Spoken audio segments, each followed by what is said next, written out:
Bienvenidos, bienvenidas a En la sombra del libro. Soy Isabel Fernández y este es un espacio que nace de una necesidad muy personal.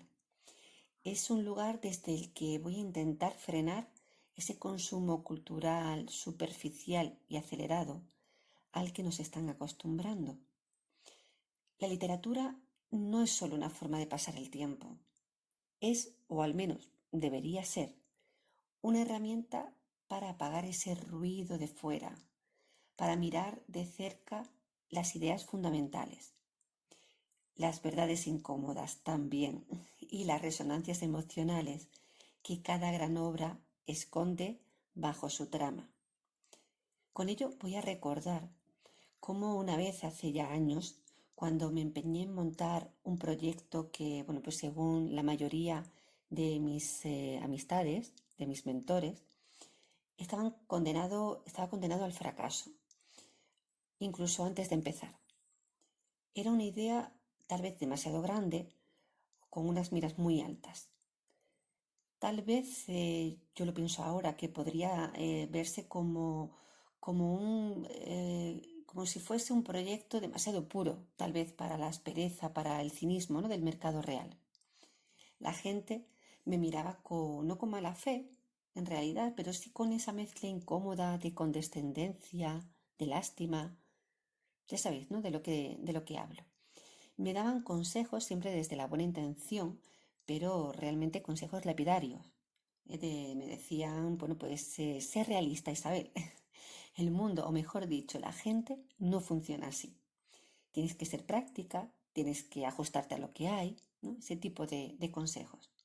Y claro, cuando inevitablemente el proyecto se estrelló, pues la única lección que la gente extrajo fue: ¿ves? Tenías que haber sido más práctica, más cínica, tenías que haber negociado así tus ideales. Pero, en cambio, lo que sentí no fue vergüenza por el error. Lo que yo sentí fue un dolor muy profundo por la rendición que se me exigía. Sentí que esa realidad supuestamente sensata, adulta, que me había quitado ese sueño, que realmente me había quitado algo mucho más valioso que el tiempo o el dinero. Es que me había quitado eso, el derecho a soñar despierta, el derecho a imaginar, a proponer un mundo diferente al que se me ofrecía. Y al final, el verdadero fracaso no estaba en el intento fallido, sino en realidad en ese vacío que deja la simple aceptación de la mediocridad. Bueno, pues es precisamente esa sensación que acabo de describir, la dignidad de la resistencia frente a la rendición, la que nos trae hoy a la sombra de un libro. Hoy no vamos a hablar de un viejo que se vuelve loco leyendo novelas de caballerías.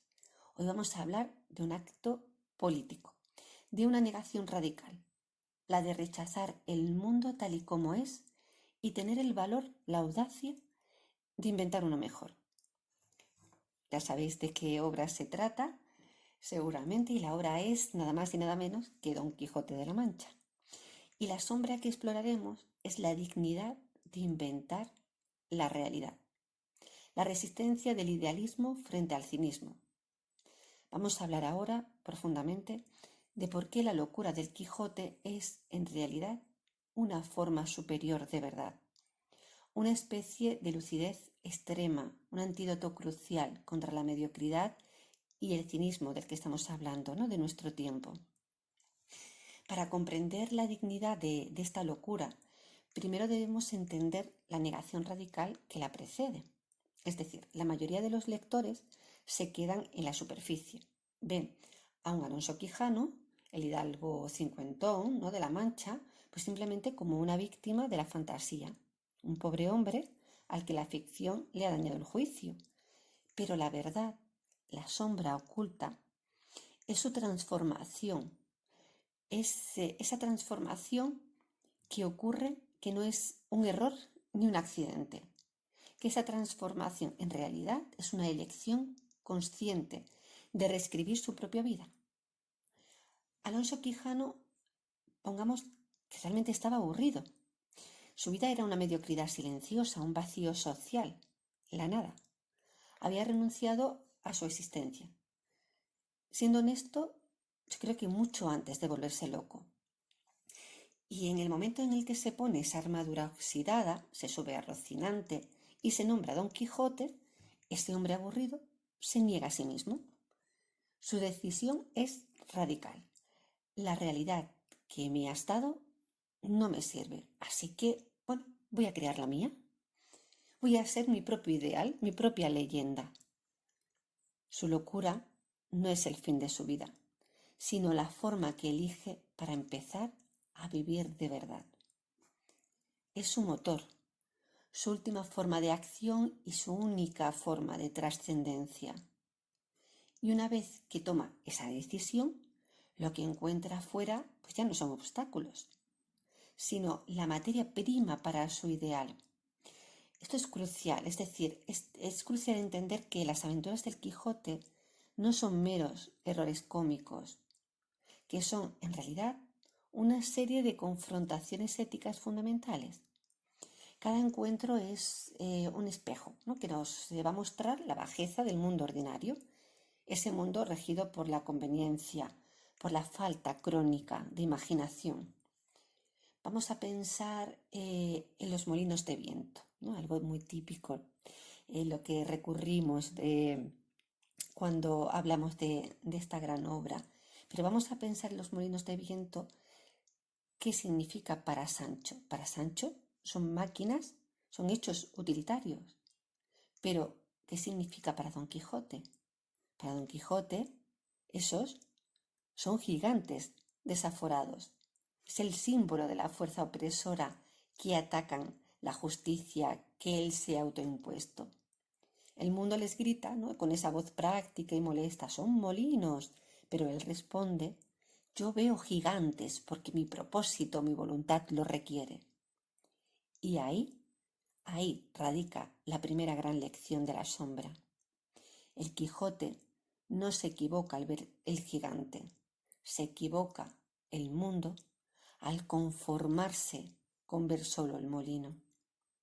La gente que se ríe de él, que lo golpea, que lo humilla, es la gente que ha aceptado que es más fácil ser vulgar que ser digno, que es más fácil ser cruel que ser justo. Ellos han cedido a la realidad sin hacer preguntas.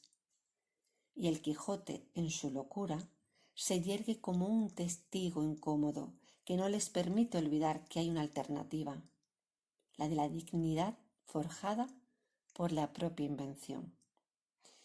Y de esta confrontación pasamos al centro de su motivación, a la idea que sostiene toda su estructura mental y que no necesita ser real para ser verdadera.